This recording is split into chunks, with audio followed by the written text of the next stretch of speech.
try to tell you how I feel, and your response to me is unreal. And do you hear me anyway?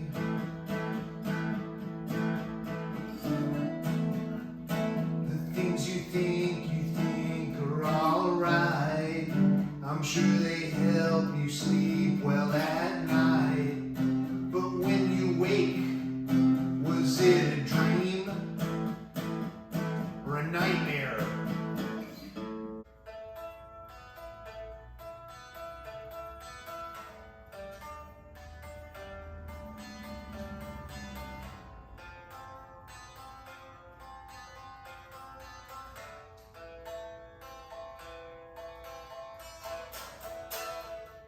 We're at a crossroad once again, between the end of me and our friend. Which way we'll go, time will tell.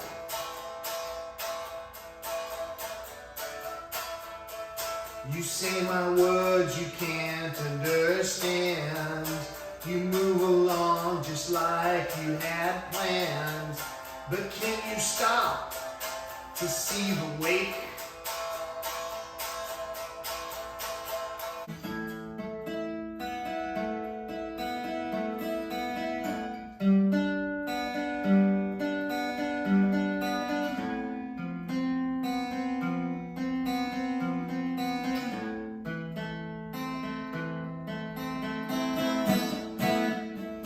I see the wreckage through the waves, from the way each one of us behaves.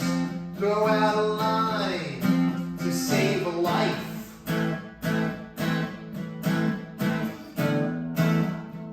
It seems we've been here once before, and we're still miles and miles from the shore. And do you hear me?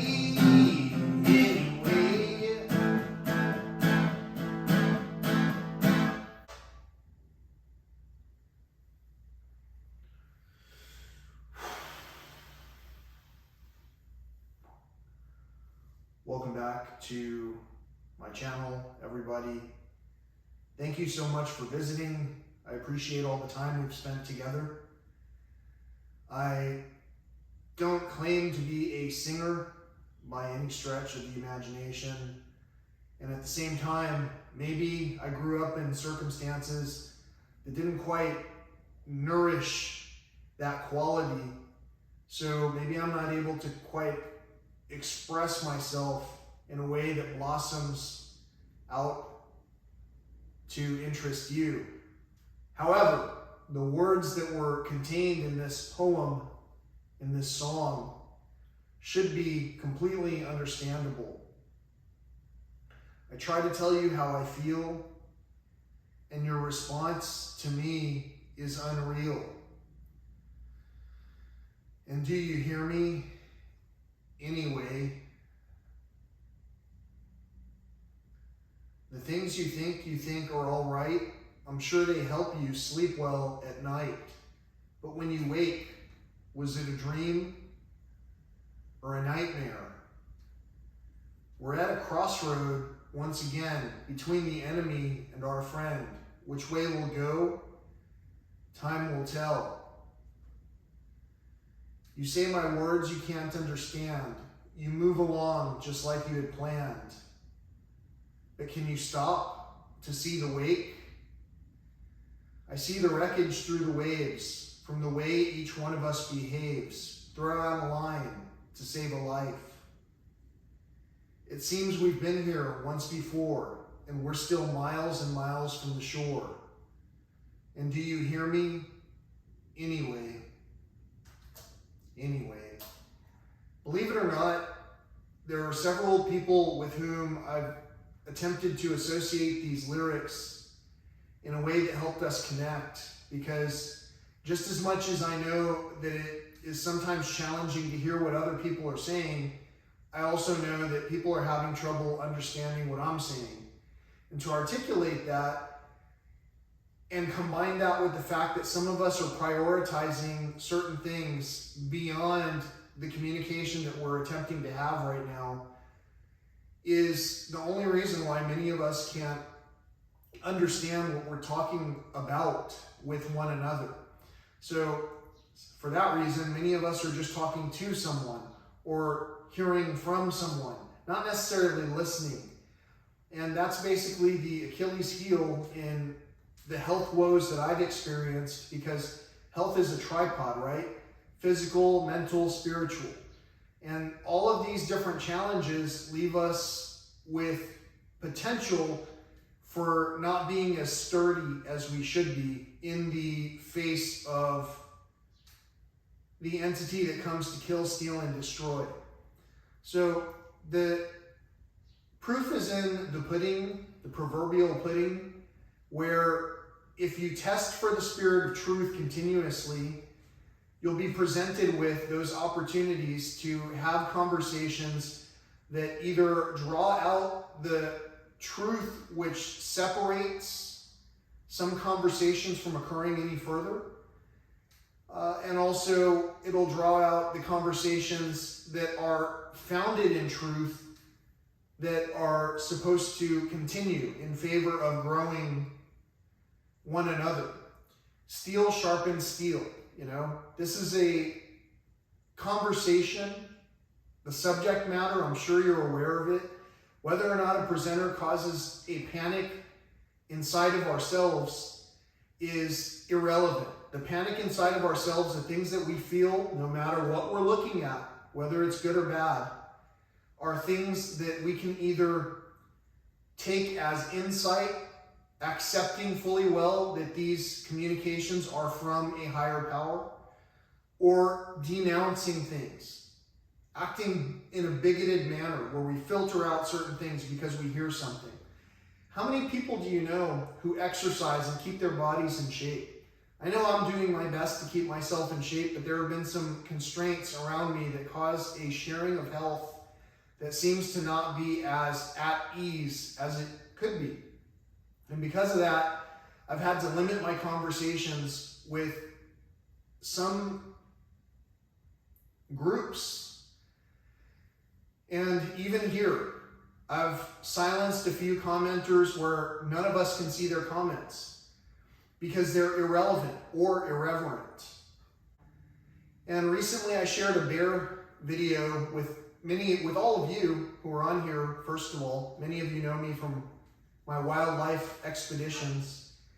And some of us have seen that bear and not been able to understand why it showed up at my campsite in the middle of the desert in a West Texas national park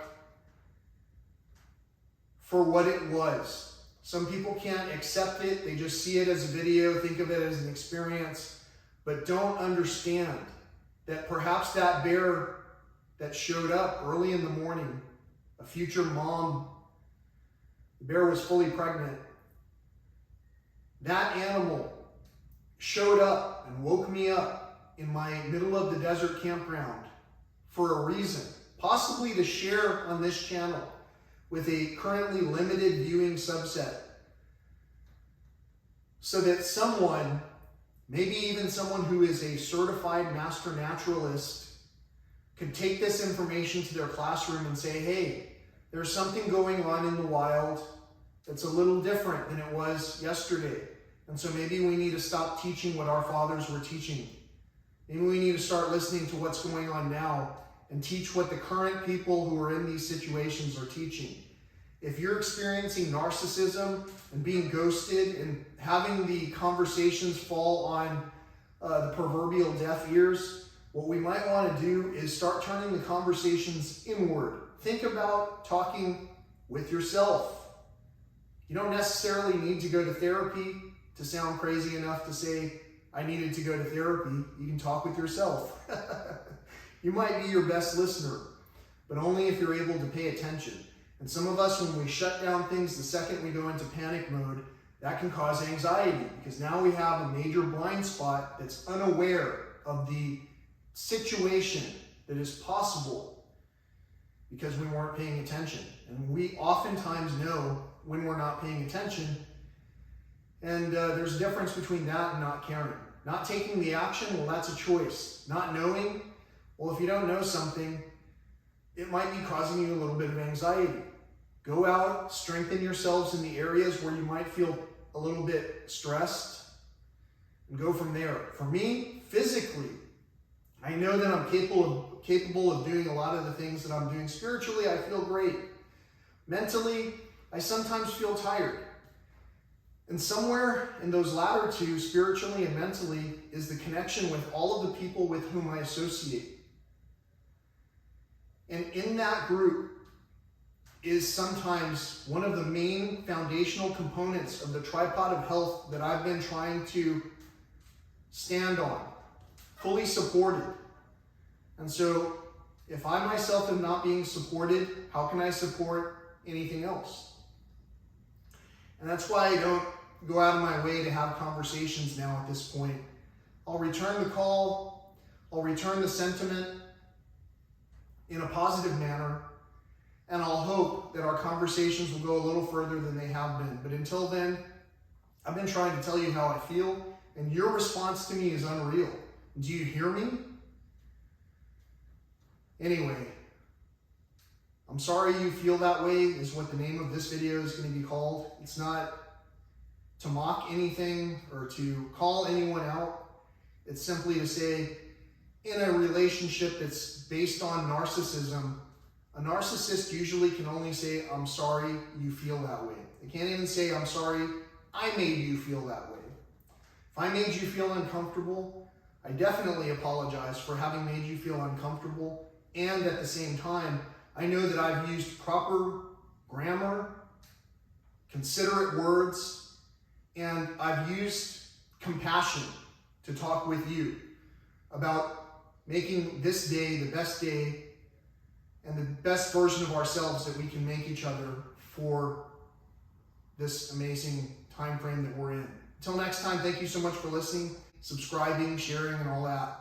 Peace, love, and all that old school stuff.